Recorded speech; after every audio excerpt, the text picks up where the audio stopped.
Hi friends, ఈరోజు నేను కాకరకాయ మసాలా గ్రేవీ కర్రీ చేస్తున్నానండి. ఫస్ట్ థింగ్ కనుక నా ఛానల్ చూస్తుంటే సబ్స్క్రైబ్ చేసుకోండి ఫ్రెండ్స్. చూడండి మసాలా గ్రేవీ కర్రీ అసలుకి ఎలా ఉందంటే అలా ఉంది, సూపర్ ఉందండి. అసలుకి స్మెల్ అయితే అద్దరిపోతుంది. కాకరకాయ చేదు కూడా ఉండదండి. అసలు ఇలా చేసి పెడితే చేదు ఉండదు, ఏముండదు, ఎవరైనా చక్కగా తింటారు ఇలాగా. చూడండి ఎంత బాగుంది, గ్రేవీగా అసలుకి చాలా బాగుంది. అసలు స్మెల్ అయితే సూపర్ వస్తుంది, అసలు అద్దరిపోయింది. ఫస్ట్ టైం కనుక నా ఛానల్ చూస్తుంటే సబ్స్క్రైబ్ చేసుకోండి ఫ్రెండ్స్. ఈ గ్రేవీ కర్రీ నేను ఎలా చేసానో ఏంటి అన్నది మీరు కూడా చూసేయండి. ఒకసారి మీరు చూసి ఒకసారి ట్రై చేసి కామెంట్ చేయండి ఎలా ఉంది ఏంటి అనేది. సబ్స్క్రైబ్ చేసుకోండి ఫ్రెండ్స్. సబ్స్క్రైబ్ చేసుకుంటే మీరు నాకు ఇంకా ఇలాంటి వెరైటీస్ ఎన్నో చేయాలని నాకు అనిపిస్తూ ఉంటుంది. ఇంకా లేట్ చేయకుండా మనం రెసిపీ చూసేద్దామండి. ముందుగా మనం కొంచెం కొబ్బరి పెట్టుకుందామండి. కొంచెం వేగిన తర్వాత శనగకాయ గుళ్ళు వేసుకుందామండి, ఒక 2 స్పూన్లు. బాగా ఫ్రై అవ్వాలండి. అది ఫ్రై అయిపోయింది కదా, 1 స్పూన్నర మనం ధనియాలు వేసుకోవాలండి. తర్వాత 1 స్పూను జీలకర్ర అండి, 1 స్పూను నువ్వులండి, ఇవి నువ్వులు.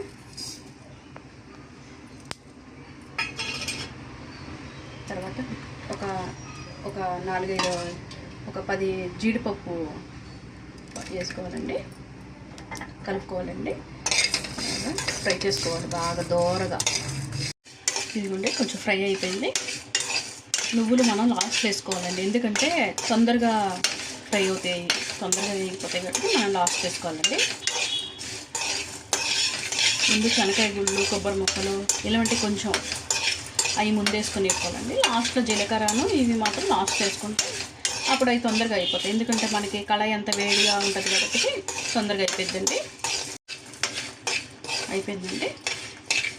మనం మిక్సీ గిన్నెలోకి వేసేసుకొని చల్లార్చుకోవాలండి. చల్లారిన తర్వాత మనం గ్రైండ్ చేసుకోవాలండి. వేరే గిన్నెలోకి వేసుకోవాలి, మిక్సీ గిన్నెలోకి. నేను మిక్సీలో వేసుకున్నాను. ఇది కొంచెం చల్లారాలి మనకి. చల్లారిన తర్వాత మనం మిక్సీ పట్టుకోవాలి. మనం ఇప్పుడు కాకరకాయలని ఫ్రై చేసుకోవాలండి. ఆయిల్ వేసుకుంటున్నాను.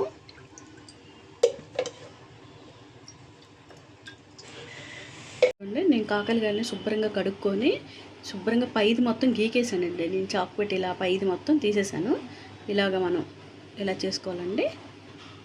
కొంచెంసేపు ఆరబెట్టుకున్నానండి ఫ్యాన్ కింద. ఇలా ఉంది, తడేమి లేదు మనకి. ఇలా కోసుకున్నానండి. నేను 4 చీలికల్లాగా కోసుకున్నాను ఇలాగా. ఇప్పుడు మనం ఇది డీప్ ఫ్రై చేసుకోవాలి కొంచెం లైట్గా.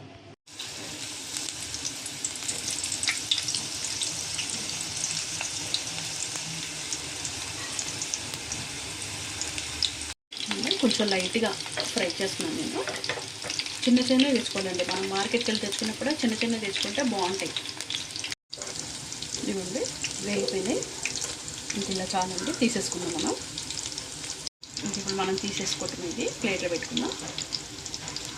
మనం ఫ్రై చేసుకున్నాం కదా, ఆ మసాలా చల్లారిందండి.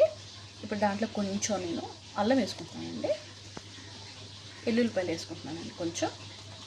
ఇప్పుడు నేను మిక్సీ చేసుకుంటానండి. ఇది కాకరకాయలు మనం ఫ్రై చేసుకున్నాం కదండి. ఇప్పుడు మనం కొంచెం ఆయిల్ వేసుకున్నాం. ఆయిల్ హీట్ ఎక్కింది. ఉల్లిపాయలు వేసుకుంటున్నానండి. ఉల్లిపాయలు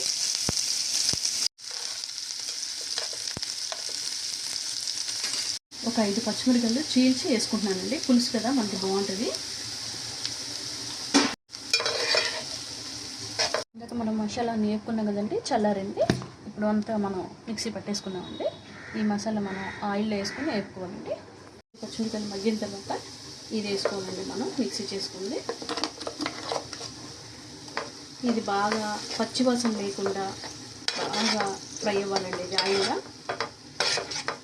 ఈ మసాలా మొత్తం బాగా ఫ్రై అవ్వాలండి, పచ్చివాసన లేకుండా.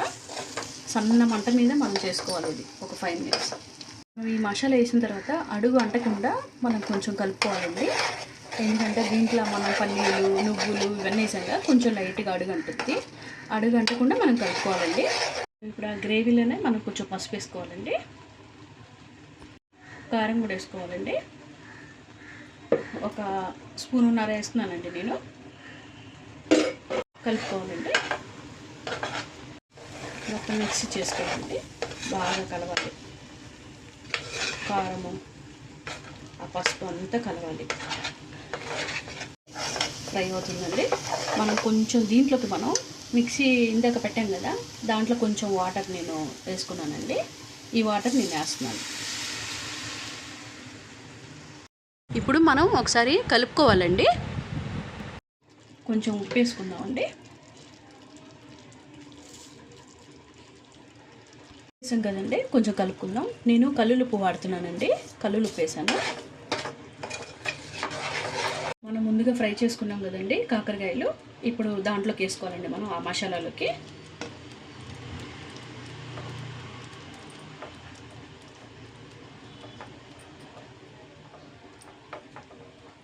వేసినాక మనం ఇలాగ అనుకుందామండి, ఒకసారి కలపకుండా ముక్క మళ్ళీ చితికిపోయింది కదా, ఇట్లా తిప్పుకుందాం. ఇది మనకి ఆయిల్ పైకి వస్తుంది చూసారా, ఒక చిన్నది నిమ్మకాయ సైజ్ అవుతుంది. నేను చింతపండు నానబెట్టుకున్నానండి, మీకు అది చూపించలేదు. అది చింతపండు రసం కొంచెం వేస్తున్నానండి, చూడండి.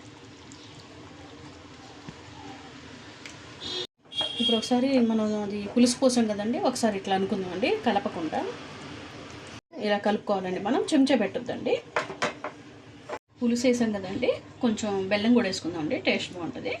చిన్నగడ్డ బెల్లం వేసుకుందామండి. ఒక 5 minutes అలాగ అవ్వాలండి, ఆయిల్ బాగా పైకి రావాలి మనకి. ఇదిగోండి చూడండి, ఆయిల్ అంతా మనకి పైకి వచ్చేసింది. కొంచెం గరం మసాలా వేస్తున్నానండి. ఇప్పుడు మనం లైట్గా కలుపుకుందామండి. గరం మసాలా వేసాం కదా, ముక్కది చెతకుండా. లేకపోతే చూడండి ఆయిల్ ఎలా పైకి వచ్చేసిందో మనకి. మనం పచ్చిమిరపకాయలు కూడా నేను లైట్గా ఇట్లా చిన్న హోల్ పెట్టేసానండి. పచ్చిమిరపకాయలు కూడా మనకి ఆ గ్రేవీలా బాగా ఇదైపోయి కొరుక్కొని తింటుంటే చాలా బాగుంటాయండి. చూడండి మన కాకరకాయ గ్రేవీ పులుసు రెడీ అయిపోయింది. ఓకే ఇదిగోండి అయిపోయింది. మనం సర్వింగ్ బౌల్లోకి తీసుకుందామండి. ఇదిగోండి సర్వింగ్ బౌల్లోకి తీసుకున్నాను. చూడండి కొత్తిమీరతో లాస్ట్లో ఫైనల్లో గార్నిష్ చేసుకున్నానండి. సూపర్ అంటే సూపర్ ఉందండి, చాలా బాగుందండి. చేదంటూ ఏమీ లేదు, చాలా బాగుంది. ఒకసారి మీరు కూడా ట్రై చేయండి, ఎలా ఉందో కామెంట్ పెట్టండి.